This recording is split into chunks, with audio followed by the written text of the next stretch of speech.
Alors Georges, dites-nous tout, qu'est-ce que vous allez exposer là dans votre atelier à Bruxelles?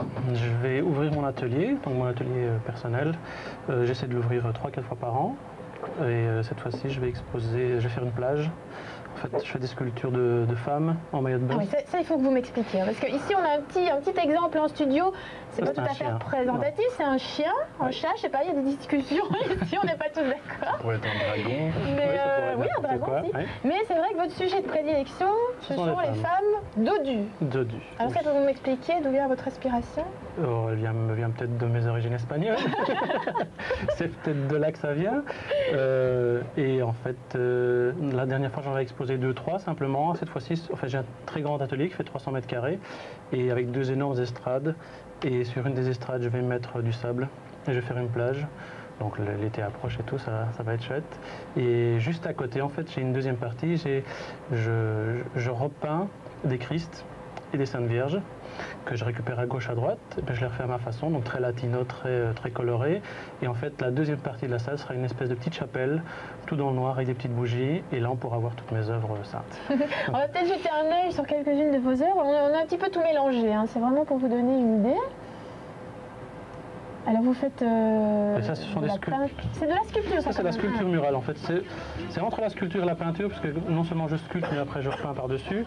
Donc c'est pour ça que je suis plutôt peintre-sculpteur. Et ça, ce sont des sculptures murales, donc on accroche au mur. Voilà, un vrai chat. Ah, voilà le chat. Un petit hippopotame. Et des choses qui sont plus ludiques. C'est très coloré, hein, c'est ça qui est chouette. Voilà ma femme. Voilà vos femmes. Vous avez un véritable harem là, dites-moi. Oui, il y en a quelques-unes. Voilà un petit bout de mon atelier avec des estrades. Ça, c'était des photos prises à ma dernière exposition il y a 4 mois. C'est du mobilier, parce que une autre partie de mon travail, c'est du mobilier. Il y en aura un petit peu à l'exposition, mais c'est surtout le travail de commande, ce qui me permet surtout de vivre et de payer mes frais, mon atelier. Donc voilà, je fais très méditerranéen, très influence gaudi, on dit souvent, avec des mosaïques et tout. Je crois qu'on voit tout bien, quoi. Bah, c'est vrai que vous avez des influences forcément, mais c'est quand même un style très personnel. On parle parfois de Niki Saint-Phal, des gens comme ça, de Botero pour les personnages. Oui, pour les rondeurs. Un peu ronds. En fait, les gens essaient toujours de se récupérer là où ils peuvent. Hein.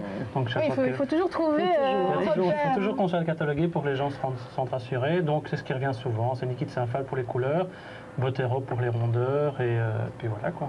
Alors expliquez-moi, c'est en quelle matière en fait ce chien? J'allais encore dire ce chat. C'est du papier mâché. C'est du papier mâché. C'est du papier mâché, mais bon, à la base, c'est de la mousse de polyuréthane, donc c'est un matériel de construction. Et puis je mets du papier mâché, puis je le travaille de différentes façons pour que ça devienne solide, et puis de la peinture. Combien de temps ça vous a pris, par exemple, pour faire cet objet-ci? Ça, je ne compte pas les heures. Je sais pas, un chien comme ça. Attendez, vous diriez combien de temps? Fabien? Allez, 15 jours. 15 jours. Yvo? Il faut calculer en heures, non? 74 heures. Non, mais 15 jours, c'est voilà. 15 jours. À partir du moment où je commence à sculpter, ça prend 15 jours. Mais bon, parfois, ça prend plus de temps. Parfois, je les ai dans la tête pendant des mois, surtout mes femmes. Parfois, je les ai dans la tête pendant des mois. Je réfléchis, je me demande comment je vais faire, et puis petit à petit, ça vient. Le jour où je le sens vraiment bien, alors je me lance. Alors surtout quand les expositions approchent, en fait. Je suis quelqu'un qui aime bien travailler dans l'urgence. Donc j'aime bien attendre, réfléchir longtemps, et puis quand l'exposition approche, alors je me mets à travailler non-stop. Alors on a vu là dans le petit sujet photo que vous faisiez donc des Jésus-Christ, etc. Vous avez une fascination pour... Est-ce que vous êtes un fervent catholique? Non, pas du tout. Je dois l'avoir en moi parce que comme j'ai des origines espagnoles, c'est quelque chose qui a été dans mon éducation. Mais c'est pas quelque chose qui m'attire. Je ne vais pas à la messe tous les dimanches, par exemple, mais l'image sainte est quelque chose qui me fascine. Et non seulement à travers mon éducation, mais aussi à travers les études d'art. C'est quelque chose que j'ai vraiment beaucoup apprécié. Et puis, c'est venu par hasard en allant sur les brocantes, les marchés aux puces. Je voyais toujours des Christ toujours si tristes et tout. Je me suis dit, c'est pas possible, il faut faire quelque chose. Surtout qu'à la base, tout ce qu'il y a dans les cathédrales, dans les églises, à l'époque où ça a été fait, c'était des polychromies, donc c'était très coloré. Et je trouve ça triste qu'on ait perdu ça. Donc moi, je leur redonne les couleurs à ma façon. En général, ça plaît. Et vous n'avez pas encore songé à aller voir les hommes d'église pour leur proposer de retravailler un petit peu leur matériel? J'ai déjà discuté avec quelques curés, ça leur plaît. Oui, en règle générale, ils apprécient ce genre de détournement. Eux, Ils ne pensent pas que c'est un détournement, ils aiment bien que les artistes se réapproprient des images saintes, parce que quelque part ça remet au goût du jour l'église, et c'est une espèce de publicité, donc quelque part ils aiment bien quoi. Ils aiment bien que ça tombe pas dans l'oubli, mais plutôt que ça revienne. Donc ils sont plutôt pour. Même si ce que je fais, par exemple exposer mes femmes à côté de mes Christ, parfois ça les choque, mais quelque part, si ça peut amener du monde, c'est de la publicité gratuite. Il faudrait faire une expo dans une église, ça serait sympa aussi. Ça. Dans une église désaffectée, j'aimerais bien. Voilà. Ceci dit, en termes de site, là, vous avez quand même un endroit magnifique. Expliquez-nous un petit peu. Ça se trouve donc rue des Tanneurs. Rue des Tanneurs à rue de Bruxelles, donc c'est un endroit qui était totalement désaffecté. Une ancienne bonneterie, c'est ça? Une ancienne bonneterie début du siècle qui s'appelait Marchipède, à côté du Palais du Vin.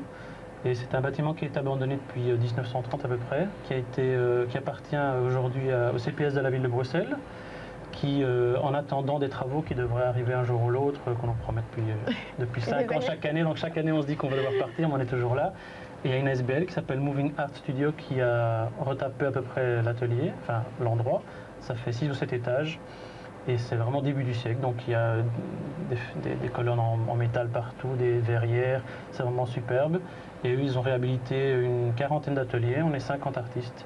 Et des ateliers, ça va de 16 mètres carrés à 300-350 mètres carrés. Donc voilà. Voilà, mais c'est génial. Dites-moi, un de vos rêves, il paraît aussi, c'est de voir une de vos sculptures sur un rond-point à Bruxelles. C'est vrai ça? Oui, c'est vrai. C'est un de mes projets, pas seulement une de mes femmes, mais peut-être plusieurs animaux. En tout cas, de ramener de la couleur. Pour l'instant, la mode à Bruxelles, c'est de mettre des ronds-points partout. C'est vrai que c'est un petit peu...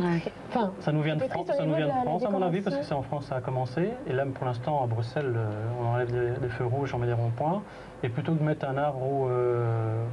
des choses très design, mais c'est vrai que c'est parfois un petit peu gris comme ça. Oui, moi j'aimerais bien mettre des sculptures à moi, donc mettre plutôt 3-4 mètres de haut, des choses qu'on voit de loin. Ça, ce ne serait pas les mêmes matériaux que vous utiliseriez? Non, alors ce serait de la fibre de verre ou des polyesters, des choses comme ça. Mais c'est envisageable, plus qu'envisageable. Je pense que c'est difficile de convaincre les autorités. Mais les autorités ont toujours du mal. En Belgique, on a l'habitude de ne pas mettre de couleur dans la rue, mais si ce n'est pour des événements spéciaux, par exemple la Zinneke-parade, c'est quelque chose qui était vraiment chouette. Fête de la musique, c'est vraiment quelque chose qui ramène en 2-3 jours, mais on n'a pas l'habitude de garder ça longtemps. Donc on aime bien que ça se passe pendant 2-3 jours, mais pas que ça reste, par exemple, mettre une femme en maillot de bain sur un rond-point pour 50 ans, il n'imaginerait pas. Peut-être parce que les maillots de bain sont un peu courts. Peut-être, mais bon, c'est fait. Les ronds-points, c'était pour éviter les accidents. Là, oui, peut-être. Enfin voilà, on va envoyer des pétitions peut-être aux autorités bruxelloises pour retrouver moi, je suis une des femmes de Georges sur un rond-point à Bruxelles. En attendant, vous pouvez en tout cas découvrir son exposition. Ce sera donc du 22 au 25 juin. Oui, j'invite tout le monde au vernissage. Voilà, donc le vernissage c'est le 22 juin à... De 18h à 20h30.